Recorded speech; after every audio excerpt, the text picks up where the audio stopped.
What's done to us, we grow old, our faces change. Hello and welcome to the latest episode of the Good Dram Show with me, Chris Goodrum. Right, no need to explain what today's episode of the show is about. Certainly if you watched last week's episode of the show, you'll know. Yes, it's part 2 of our look at Mortlach. So, this week we're looking at some older age statements. I've got six samples in front of me to share with you guys, and predominantly sherry matured, so it could be interesting. As we saw last week, you know, all the younger expressions, certainly obviously the ones bottled by the independents, as they all were, all American oak. Not a cask type you would naturally associate with Mortlach, although their old and rare bottling, or rare old bottling I should say, which is their sort of entry level, I guess for want of a better word, no age statement bottling, is a vatting of both American oak and sherry casks, so they do use it, but as you know, they're sort of more well renowned for their use of sherry casks, so not really a great deal to say. I said pretty much all of that last week, so we'll just crack on with the lineup then.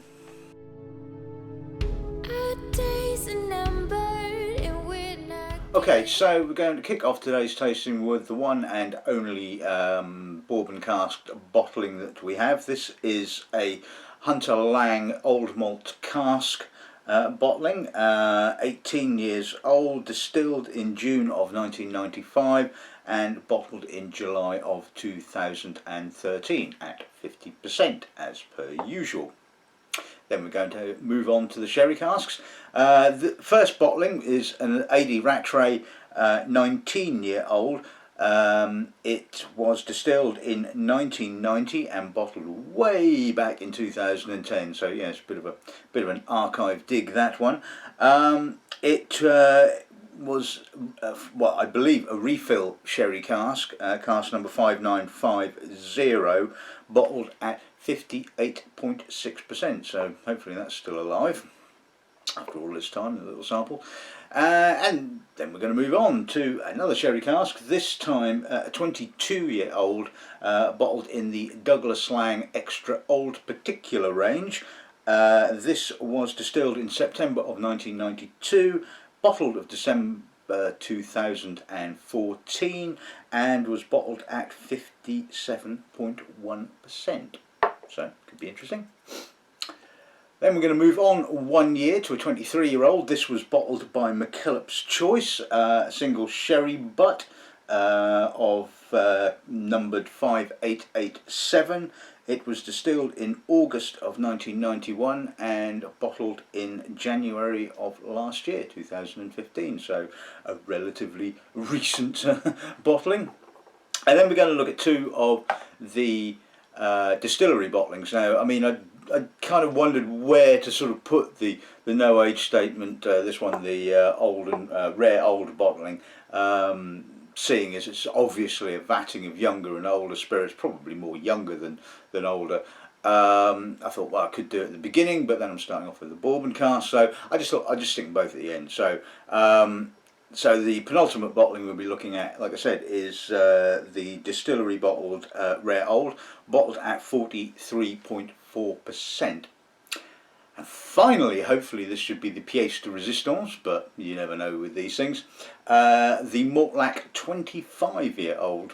Now, considering this is retailing for nearly 620 quid, I bloody hope it's going to be good. Anyway, it also is bottled at 43.4. I'm guessing that it's probably all been matured in sherry of some form or description, probably a combination of refill and first fill, I would expect.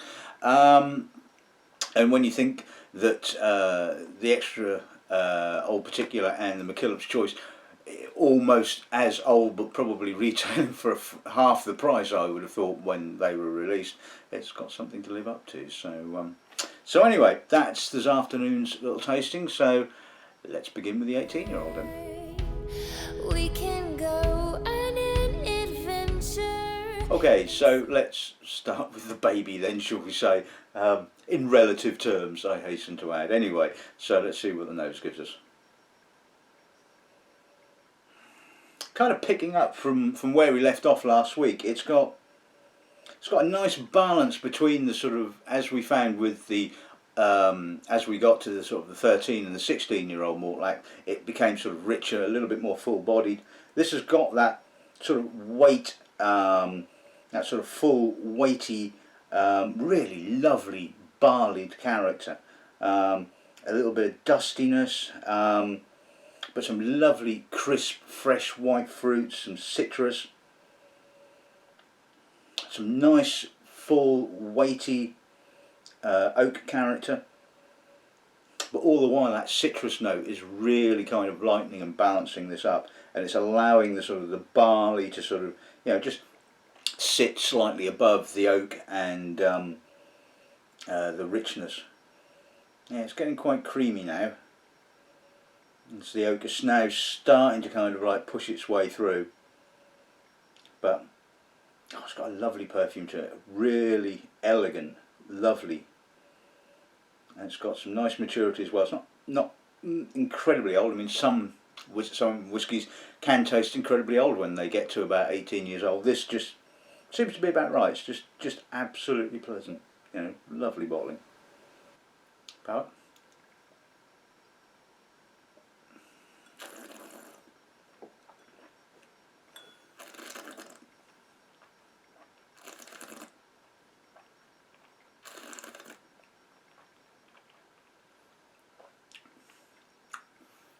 Bigger, fuller, richer on the palate. The citrus only really coming through right on the finish, so it kind of kicks off with that big weighty fruit, weighty American oak, honey, herbs, and then starting to get almost tart citrus notes coming through, a little bit of gooseberry possibly, you know, that sort of green citrus kind of note.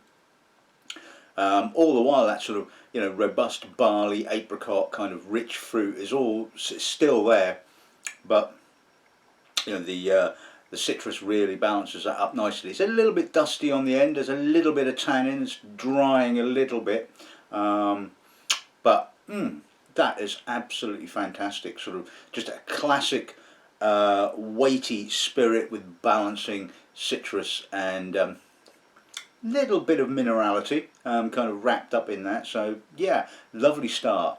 Nice.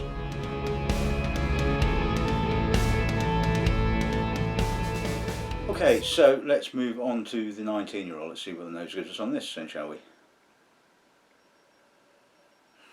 Again, weighty, dense apricots, apple, and just a more orangey citrus, not sort of overtly orange, but less kind of green citrus, more sort of orange.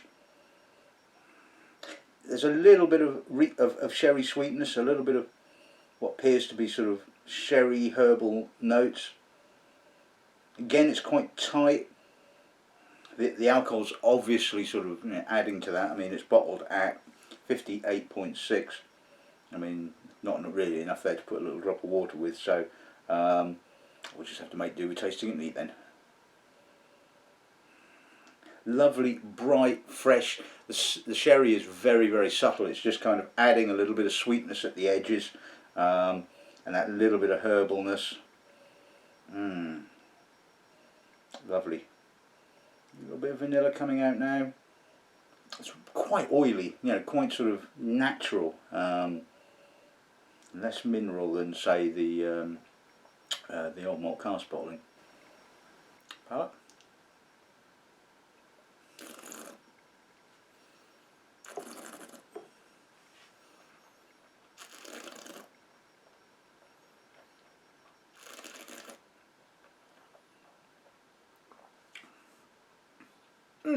Now you can taste the sherry.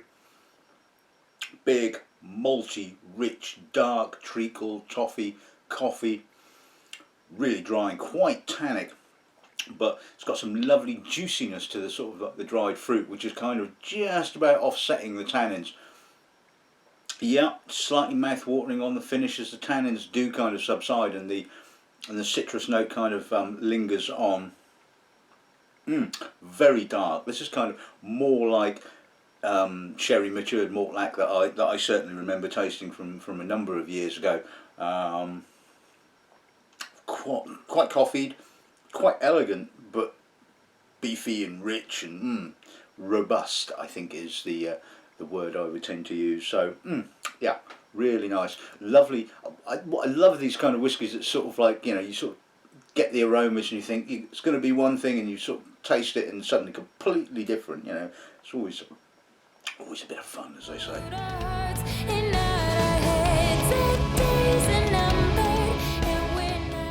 Okay, so moving on to the Xtra Old Particulate 22-year-old. As you can see from the colour of this, hopefully you can pick the colour up. I would guess this is a real mahogany sort of dark golden colour, and I would guess first fill Oloroso. But anyway, let's see what the nose gives us. Chunky, wonderfully mature. It's got that sort of armagnac-y kind of prunes, walnuts, dates, a little bit of incense, a bit of violet. Now, yes, lots and lots of sherry character, but it has some lovely vanilla character as well, just kind of creeping underneath. Lovely creaminess. Dried fruit has an almost kind of grain whisky kind of character to it. It's not only the sort of obvious kind of raisinated cherry fruit, but it's got a oxidised dried fruit as well. Very softly spiced, really gentle, mellow, with that oxidised fruit character really starting to come through now. Quite sweet, but the alcohol is certainly sort of balancing up that sweetness. I think if this had been bottled at, say, something like 46%, it would probably smell and, I would guess, taste an awful lot sweeter, but the alcohol is definitely doing its job. Oh, and that is a stunning, absolutely stunning sherry cask. No blemishes whatsoever. Clean. Alright, so it is more of the emphasis on the sherry cask, but I'm still getting a little bit of vanilla. There's a little bit of maltiness coming through. A touch of minerality. About.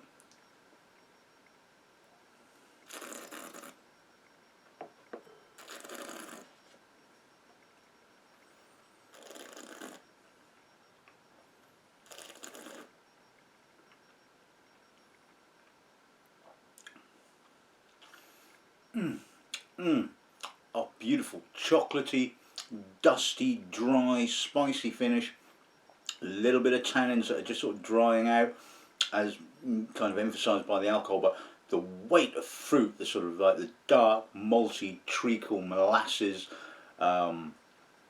prunes, oh, it just balances so well. It's just this kind of gorgeous finish where everything is just so harmonious, and it's, yeah, I'm kind of getting a little bit of bitterness right now on the finish, but oh, that is stunning. I mean, you know, and you know, sherry cask to a certain extent quite ambivalent, but when it has and yeah, there's, apart from the sort of like the maltiness, there's not really any great semblance of distillery character, should we say. But you know, when they've got to this kind of age and they're completely blemish free, and you've got all that sort of lovely, almost oxidised armagnac-y kind of character coming through, you just sort of like go, absolutely gorgeous. And it's just, you know, you enjoy it for what it is, an old sherry cask matured whiskey, you know. Wow, bloody good.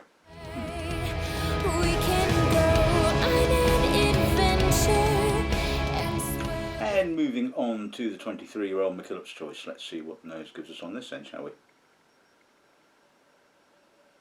Now, it has some of the malty, rich, dark, slightly treacly sherry cask notes, but there's a bit more elegance to it. I'm guessing probably second, maybe even third fill Oloroso, possibly. No, probably second fill, I would guess. It's still got quite a lot of sherry character, but I'm getting some lovely barley notes, a little bit of honey, some dusty spice. Oh, stunningly balanced, absolutely sensational. Yes, it's rich, it's herbal, it's coffee, it's toffee, treacle, licorice. But like I said, you know, I can still get some barley character. I can get some honey and some vanilla, and it's got a real purity of dried fruit. Sort of, it's almost like kind of not quite sort of fruit cakey, but the kind of fruit cakey dried fruit mix. That sort of real purity. Some prune, almond. Wow. Now, I mean, the old particular bottling was sensational because of it being an old sherry cask, but this really is incredible. It's just so nicely balanced. I mean, all right, you can argue that again. There's not a huge amount of distillery character, but I'm getting spirit character coming through with the sherry. Absolutely fantastic.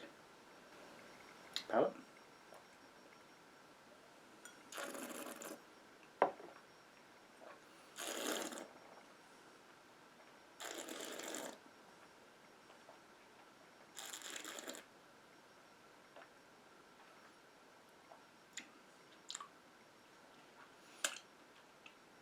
A bit like the OD Rattray bottling in actual fact, probably more sherry character on the palate, with sort of more darker fruits, treacle, less of the sort of armagnac-y kind of aged rancio kind of notes, cleaner, crisper possibly, very fresh, very mineral finish, obviously emphasised by the alcohol. Wonderful purity of dried fruits, sort of raisin, date, a bit of walnut as well, just a slight walnut, a little bit of vanilla, spice. Again, quite drying on the finish. The combination of tannins and alcohol is certainly sort of, you know, giving it that kind of mouthfeel, but just elegance, absolutely stunning.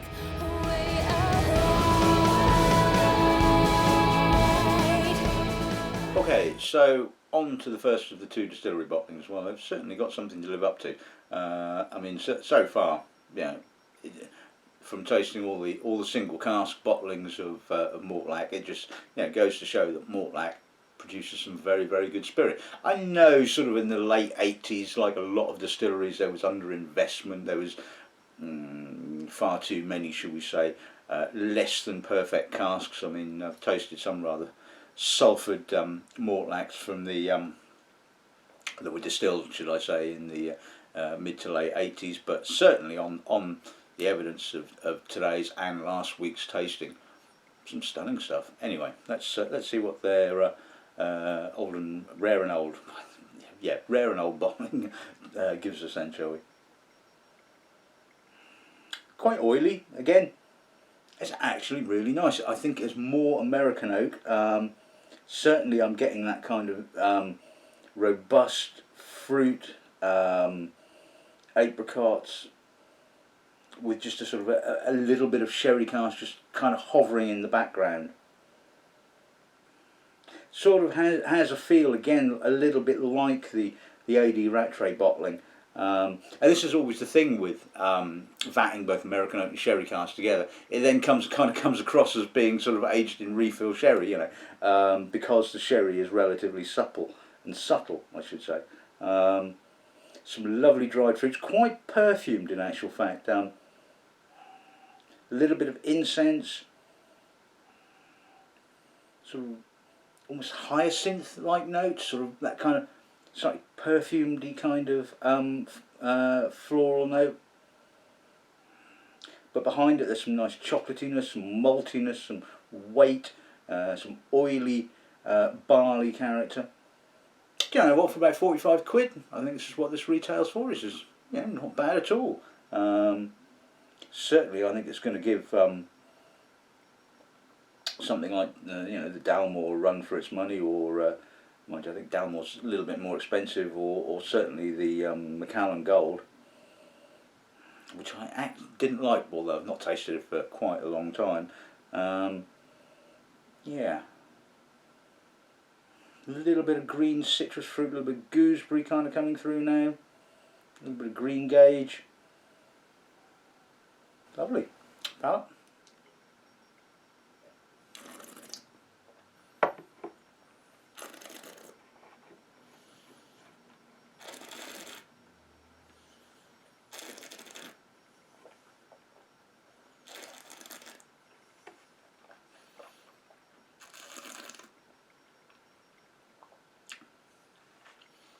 Quite four-square, chunky, and probably not as complex as I was hoping for.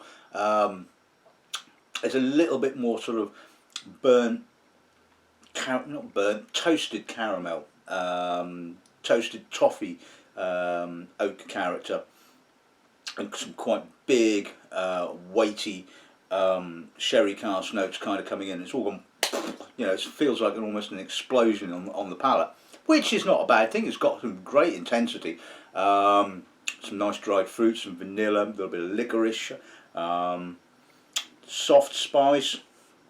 Again, really pleasant to drink. The alcohol sort of like, you know, gives it a nice fresh, clean, palate cleansing finish without being sort of, you know, too alcoholic. Some nice lingering coffee and honey notes. Yeah, I mean, 45 quid. Yeah, it's certainly, you know, I think worth it.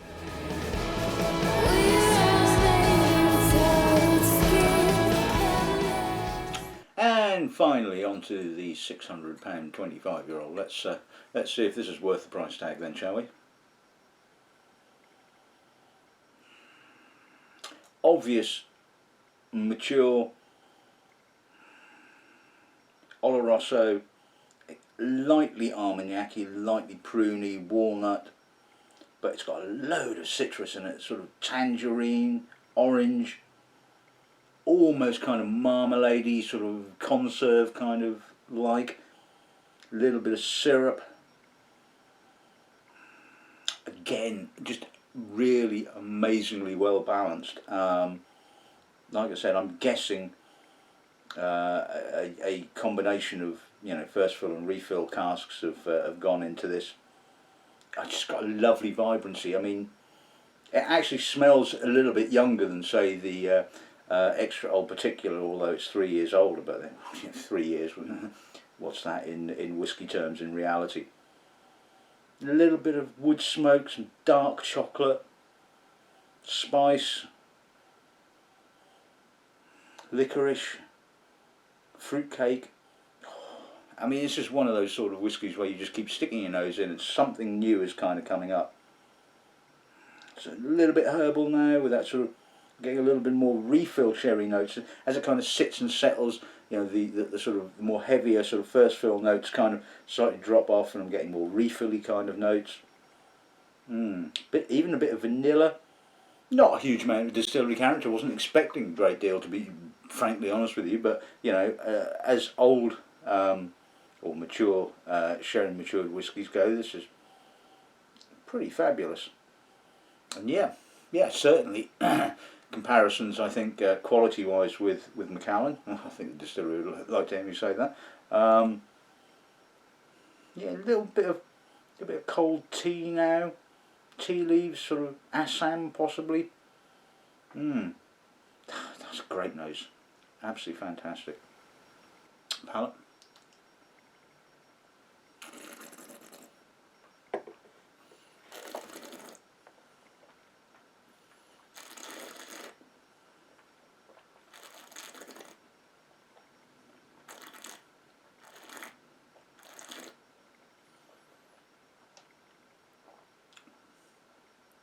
Wow, that is incredibly juicy and luscious and soft.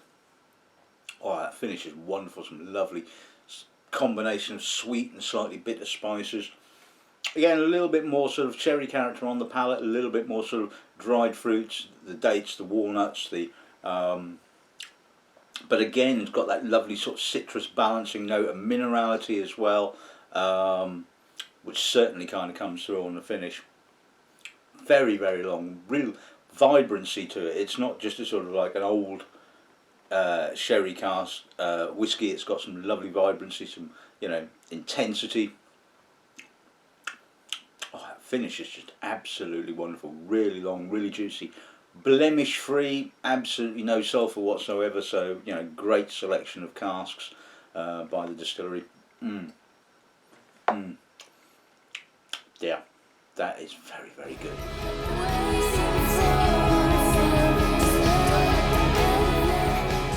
Right, there you go. That's Mortlach done and dusted, so to speak. So what do we get from sort of old cherry matured Mortlach? Well, not a great deal of distillery character, but from what they did, the distillery are bottling at the moment, some bloody good quality whiskey. It has to be said.